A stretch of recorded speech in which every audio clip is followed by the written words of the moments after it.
Me quiero centrar en una pieza clave del proceso de apropiación de la escritura, que es el nombre propio. ¿Qué significados tiene esa escritura específica en estas edades? En primer lugar, tiene un fuerte significado afectivo, vinculado con la ampliación de la propia identidad. El descubrir que se puede ser uno mismo, también por escrito, ayuda a establecer un primer vínculo positivo con la escritura. La escritura no es cosa de los otros, de los grandes, también me concierne. Tanta es la carga afectiva de esa escritura que no es extraño ver a niños que abrazan, acarician o incluso besan esa escritura diciendo, esa soy yo. No es extraño que los niños que crecen en familias donde se lee y se escribe como parte de las actividades cotidianas intenten producir escrituras desde muy temprano. Vamos a ver rápidamente 3 ejemplos. Camila, con 3 años recién cumplidos, copia su nombre para hacer, a sugestión de su abuela, tarjetas para fin de año. Ana Teresa, 3 años, 3 meses, dibuja primero a su hermana mayor, en la figura grande, luego le pone su nombre, que son los grafismos que están debajo, y luego se dibuja a sí misma, que es la figura menor. Pero cuando se dibuja a sí misma resulta que su propia figura humana termina cabalgando sobre el nombre de la hermana. Y entonces ya no puede decir el nombre de la hermana, sino el suyo propio. En fin, que la situación le parece confusa y Ana Teresa decide que mejor le pone a cada quien el nombre encima de la cabeza. Y lo que aparece como si fueran unas antenitas sobre la cabeza de la figura menor son en realidad 2 letras rectas y luego una letra curva por debajo. El tamaño de la cabeza no le permitía poner más letras en esa posición. Santiago, de 3 años, 6 meses, dibuja una espléndida figura humana, y aquí aprovecho para decir algo que es muy importante. Yo creo que hoy día cualquier educadora diría que hacer una figura humana así, a los 3 años, 6 meses, es francamente extraordinario. Y a nadie se le ocurriría decir, qué barbaridad, le puso el tronco más pequeño que la cabeza. Algún problema debe tener. Creo que a ninguna educadora se le podría ocurrir decir, qué barbaridad, cuántos dedos puso. Mejor impedirle que escriba, que dibuje manos hasta que sepa contar cuántos dedos tiene en cada mano. Y nadie se sorprendería por la extraordinaria posición del ombligo en la parte inferior de esa figura. Las educadoras ya han aprendido a tener una visión positiva de la evolución de la figura humana. Y dicen, qué bueno que ya le puso tronco, qué bueno que ya le puso dedos. Esa misma visión positiva es la que necesitamos para trabajar con la escritura en preescolar. Los grafismos que están en la parte inferior es la firma de Santiago. Y Santiago lee esa firma como Santiago lo hizo. Y lo que parece una I acostada al final no lo es, porque en palabras del autor, y siempre hay que tener en cuenta las palabras del autor, eso es punto y raya, porque ahí termina. La escritura del nombre propio tiene entonces un fuerte significado afectivo y también tiene fuertes significados cognitivos. Esa escritura permite apropiarse de formas, letras que me pertenecen, que son mías. Y permite así establecer un primer repertorio de formas. un primer repertorio de formas y además un orden específico de esas formas. La primera, que generalmente es designada como la mía, la última a veces, en ciertos casos alguna del medio. Es difícil entender por qué esas letras y en ese orden. Pero el reconocimiento del orden es ya de por sí importante. En algunos casos, ese primer repertorio sirve de abecedario básico para escribir otros nombres. Es el caso de Armando, 5 años y medio, en preescolar, por supuesto. Armando escribe su nombre, como se puede ver en la parte superior de la hoja, y luego escribe una serie de otros nombres. Son nombres de animales. Y Armando, cuando le proponemos que escriba los nombres de los animales que ahí aparecen, inicia dibujando. Atención, no porque Armando confunda escribir con dibujar, sino porque para estar seguro de que va a decir ese nombre y no otro, prefiere dibujar. Los nombres que escribe son elefante, luego está jirafa, en fin, ahí hay algunos ejemplos, venado. Venado lo escribe en vertical porque ya no tenía lugar en la hoja.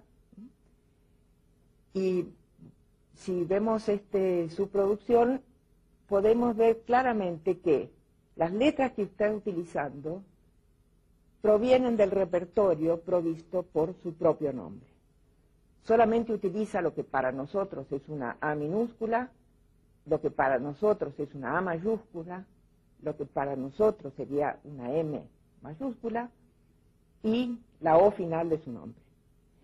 Con esas formas, apenas 4 formas diferentes, cambiando la posición de las mismas, Armando consigue escribir 5 nombres diferentes. Claro que ninguna de las letras está utilizada con su valor sonoro convencional, pero Armando nos muestra que ha hecho ya un descubrimiento, que es un descubrimiento fundamental para cualquier sistema de escritura, no solamente para el sistema alfabético de escritura. Cualquier sistema de escritura funciona con el siguiente principio. Con un conjunto limitado de formas, combinándolas de diferente manera, se obtienen expresiones diferentes. Ese es un descubrimiento fundamental, como también es fundamental el hecho de hacer ejercicios de combinatoria a esta edad, porque la combinatoria es una estructura lógico-matemática de primerísima importancia y de carácter muy general. En otros casos, como es el caso de Paulette, ese primer repertorio queda reservado para el nombre propio. Fíjense, Paulette, la escritura de arriba es la de su propio nombre. Aparentemente inicia con una B mayúscula, pero el proceso de escritura y lo que ella dice deja bien en claro que es una P seguida de una O, solamente que le quedó muy próxima al palo vertical de la P. Las 4 primeras letras de su nombre están. Y si volvemos a ver sus escrituras, ella también está escribiendo una serie de nombres de animales, podemos observar que ni una sola vez ella utiliza las letras de su nombre para escribir otros nombres. En estos casos el repertorio se amplía, los niños aprenden rápidamente muchas formas de letras, precisamente para preservar, reservar las de su propio nombre. Los nombres de la clase se comparten y eso es sumamente importante. Si tengo 20 chicos en la clase, estoy casi segura de tener todo el abecedario. Escribir el nombre que cada quien identifica como su nombre verdadero. Atención, generalmente no funciona Lupe, Memo, Paco. Es el nombre de veras el que los niños quieren ver escrito. Ese nombre con las dificultades ortográficas que tiene. Y también hay que evitar poner el nombre completo, porque una secuencia de 2 nombres y 2 apellidos no cumple las funciones de indagación que permite la escritura de un solo nombre. Si ustedes ponen algo así como Juan Pablo López Avendaño y pretenden que los niños de 3 y 4 años hagan exploraciones inteligentes sobre esa secuencia de letras, pues no va a funcionar. Pero el nombre propio tiene una función importantísima en el grupo. Y empiezan a circular preguntas tales como, ¿cuál es la de Carlos? ¿Cuál es la de Inés? Si la inicial se comparte, hay que mirar otras letras, generalmente la que sigue o la última, para saber dónde está escrito mi nombre. Compartir la inicial es algo que les parece profundamente injusto a los niños. Habiendo tantas letras, ¿por qué no tener cada quien la suya propia? Es injusto, pero es así. Y crecer, ya lo sabemos, es también enfrentar frustraciones. Los niños aprenden a reconocer su nombre en la lista de asistencia, una lista grande, afichada, o en la lista del grupo que ha sido designado para tal o cual tarea, o aprenden a descubrir quién es el encargado de hoy para tal o cual actividad, o identificar el lugar asignado para cada quien, para dejar allí su abrigo o sus útiles, y de pronto, si se estimula que vean las letras del entorno, que de todas maneras las ven, pero que las vean y después cuenten lo que ven. Empiezan a aparecer cosas del tipo, yo vi mi letra en un taxi, dice Teresa. Y la educadora puede retomar, expander y socializar. Escuchen todos, esto es interesante. ¿Por qué será que taxi empieza con la misma letra que Teresa?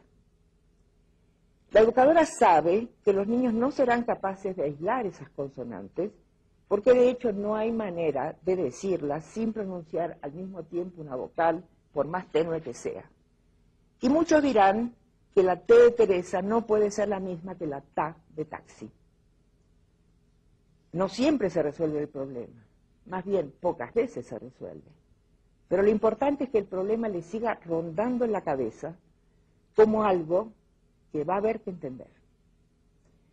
Mucho más fácil es, si alguno descubre, es mucho más fácil es que algunos descubran la clave del misterio si Ana dice que vio su letra en el nombre de su amiga Alicia. Trabajar con el nombre propio es trabajar con los nombres propios del grupo. Que haya un modelo disponible no quiere decir cópialo cada día. Y hazlo como puedas no quiere decir impedir, frenar la evolución. De hecho, hazlo como puedas es apenas el inicio. Hazlo de la mejor manera que puedas, es lo siguiente, para propiciar avances. Es un trozo de escritura altamente significativa que estará allí primero como fuente de satisfacción y luego como fuente de problematización de conflicto. Porque cuando llegue el momento, que siempre llega entre los 4 y los 6 años, en que los niños tratan de entender por qué precisamente esas letras y precisamente en ese orden, entonces empiezan nuevas dificultades. Que voy a ejemplificar rápidamente en el caso de Andrea, que sabe escribir su nombre y que cuando intenta comprenderlo, prueba distintas hipótesis en momentos sucesivos. Primero intenta una lectura silábica, Andrea, y ve que le sobran letras. Ajusta, alargando una vocal, Andrea, para llegar al final. Algunos días después intenta otro tipo de lectura, saltando, para también cubrir el total de las letras, y un buen día hace un descubrimiento sensacional y resulta que, combinando nombre y apellido, consigue interpretar todas las letras. Esos momentos son momentos cruciales porque se está trabajando al mismo tiempo con la oralidad y con la escritura. Y esa tensión entre el objeto tal cual es y lo que entiendo de ese objeto, o sea, lo que puedo asimilar, es fuente potencial de progreso, a condición de que las educadoras lo entiendan y sepan potenciarlo. Después de escuchar estos interesantes planteamientos, los invitamos a reflexionar sobre la siguiente frase acuñada por la doctora Ferreiro. Los chicos tienen la mala costumbre de no pedir permiso para empezar a aprender. Este es un momento oportuno para transformar nuestras prácticas educativas que hagan posible el desarrollo de las potencialidades de nuestros niños preescolares en relación con el campo del lenguaje y comunicación. Bien, pues hemos llegado al final de nuestro cuarto y último programa de la serie, La Reforma a la Educación Preescolar. Les invitamos a reflexionar, a analizar y a decidir conjuntamente cómo participar desde la escuela y la familia para ofrecer a los pequeños una educación preescolar congruente con las necesidades actuales y sobre todo con las múltiples y sorprendentes capacidades que los niños y las niñas tienen. Yo soy su amigo Enrique Oriuchi y a nombre de la Dirección General de Normatividad les damos las gracias por habernos acompañado durante las transmisiones de la Barra de Verano 2004. Cuídense mucho, hasta la próxima.